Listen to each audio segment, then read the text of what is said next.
अस्सलामुअलैकुम जी। क्या हाल चाल है? उम्मीद है जी आप लोग खुशबाश होंगे। तो यार आज हम बहुत ही ज़बरदस्ती क्रिस्पी फ्राइड चिकन बनाने वाले हैं। तो चलें जी रेसिपी को करते हैं स्टार्ट। सबसे पहले जी मैंने यहाँ पे 600 ग्राम्स बोनलेस चिकन लिया है और उसको इस तरह स्ट्रिप्स में कट कर लिया। इसके बाद जी मैंने इसमें ऐड किया है हाफ़ टी स्पून नमक, हाफ़ टी स्पून काली मिर्च, 1 टेबल स्पून ऐड कर देंगे पेपरिका पाउडर, आपको बाज़ार से ईजिली मिल जाएगा। इसके बाद हमने इसमें ऐड कर देना है 1 table spoon chicken tikka masala, बहुत अच्छा फ्लेवर आ जाता है इससे। हाफ़ टी स्पून कुटी हुई लाल मिर्च, 1 टेबल स्पून धनिया powder, half tea spoon garlic powder, powder नहीं है पेस्ट ऐड कर दें। इसके बाद जी हमने इसके अंदर 1 कप ऐड कर देना है दूध। इससे इसकी मैरिनेशन बहुत अच्छी हो जाती है, बहुत जूसी और मज़े का बनता है चिकन। अब जी हमने इसको थोड़ा सा कर लेना है मिक्स और अभी हमने इसके अंदर ऐड कर देने हैं सॉसेस। अब जी हमने इसमें ऐड कर देना है 1 टेबल स्पून चिली सॉस, इसके साथ ही 1 टेबल स्पून सोया सॉस और लास्ट पे हमने इसमें 1 टेबल स्पून ऐड कर देना है सिरका। ये जी सारी चीज़ें ऐड हो गई हैं। अब जी हमने इसको अच्छे से मिक्स कर लेना है और हमने चिकन को मैरिनेट होने के लिए रख देना है। जितनी ज़्यादा देर इसकी मैरिनेशन होगी उतना ज़्यादा अच्छा इसका फ्लेवर होगा। ठीक हो गया। यहाँ पे मैंने इसको इस तरह प्लास्टिक शीट से कवर कर दिया और मैंने इसको फ्रिज में रख दिया अब मैरिनेशन होने के लिए। ठीक है, कम से कम 2-3 घंटे और ज़्यादा से ज़्यादा पूरी रात। इसके बाद हमने एक ड्राई बैटर रेडी करना है। तो उसके लिए मैंने 1 कप लिया है मैदा, हाफ़ कप लेंगे कॉर्नफ्लोर, इसके साथ ही हाफ़ टी स्पून नमक, हाफ़ टी स्पून काली मिर्च का powder, half tea spoon paprika powder, half tea spoon garlic powder, सब कुछ हाफ़ टी स्पून। ठीक है। अब जी हमने इसको अच्छे से कर लेना है मिक्स और ये जी हमारा बैटर बिल्कुल रेडी है। ये देखें जी। इसके बाद जी हमारा चिकन हो चुका है मैरिनेट अच्छे से। ये देखें जी। अब जी इसकी प्लास्टिक शीट रिमूव कर देंगे और ये देखें जी ज़बरदस्त सा हो चुका है मैरिनेट। अब यहाँ पे हमारा बटर भी रेडी है, चिकन भी रेडी है और इसके बाद हमें चाहिए होगा बिल्कुल ठंडा ठार पानी। ओके जी, एक पानी ले लें, उसके अंदर थोड़ी सी आइस क्यूब्स डाल दें ताकि वो बिल्कुल ठंडा हो जाए।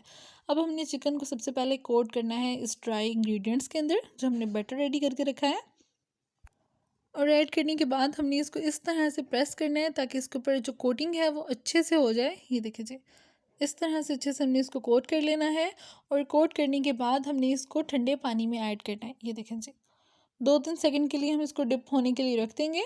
उसके बाद हमने इसको निकाल के दोबारा से कोट करना है।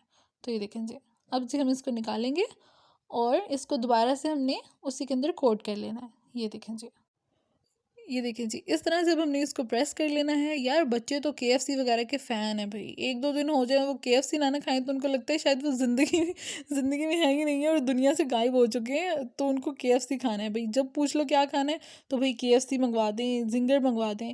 तो उनका बस यही चल रहा होता है और बाहर से यार चीज़ें खिलाना और पता नहीं वो हेल्दी फूड होता है, कैसा ऑयल होता है, हमें कुछ भी नहीं पता होता। ठीक है। और वैसे भी जो शॉप्स वगैरह से मिल रहे होते हैं पता नहीं वो किस किस तरह के चिकन यूज़ कर रहे होते हैं, पता नहीं किस तरह का ऑयल यूज़ कर रहे होते हैं। तो इट्स बेटर कि आप बच्चों को घर पे साफ़ सुथरी हर चीज़ बना के दें। ये देखें जी, दूसरी बार कोट करने के बाद मैंने इसको इस तरह से स्ट्रेन कर लिया है। इससे क्या होता है कि एक्स्ट्रा जो ऊपर मैदा लगा हुआ होता है ना वो उतर जाता है और ये देखें जी, इसके ऊपर कितनी अच्छी सी शेप भी आ गई जिस तरह सिंगर के चिकन के ऊपर होती है और ये बहुत ही क्रिस्पी से मज़े के बन भी जाएंगे। तब हम इसको प्लेट में डाल लेंगे। एक और टिप है कि आप इसको बनाते साथ ही ना साथ साथ फ्राई करते जाएं। इस तरह अगर आप फ्राई करेंगे ना तो चिकन बहुत ज़्यादा अच्छी बनेगी। अगर आप इसको ज़्यादा देर स्टे करवाएंगे ना तो हो सकता है इसकी कोटिंग जो है ना वो बहुत ज़्यादा सख्त बने। ठीक है, मैंने तो आपको वीडियो में दिखाना था इसलिए मैंने रखी और सारी इकट्ठी फ्राई किया। आप साथ साथ ऐसे कोट करते रहें, साथ साथ फ्राई करते रहें तो और ज़्यादा अच्छा फ्लेवर आने वाला है। ठीक हो गया। अब जी हमने इसको बहुत ज़्यादा तेज़ आंच पे नहीं कुक करना है कि एकदम ही बस डाली और जी जला के निकाल ली है ऊपर से, अंदर से वो कच्ची हो गई तो सारे ने तो कहना है की बना के दिता है यार। तो इसलिए जी हमने हल्की आंच पे कुक करना है, मीडियम पे आहिस्ता आहिस्ता आँच को बेशक आप थोड़ा सा तेज़ कर दें लेकिन आपने इसको बहुत तेज़ आँच पे नहीं कुक करना ताकि ये अंदर से अच्छे से कुक भी हो जाएं और अच्छे से इसके ऊपर कलर भी आ जाए। ये देखिए एक साइड से कुक हो जाएगी तो हमने इसको टर्न कर लेना है ताकि दोनों साइड्स पे अच्छा सा कलर भी आए, अच्छे से दोनों साइड से कुक भी हो सके। तो यहाँ पे ये देखें अच्छे से हो चुकी है कुक। ये देखें जी, ज़बरदस्त चिकन रेडी है। अब जी बस हमने इसको निकालना है। ये देखें,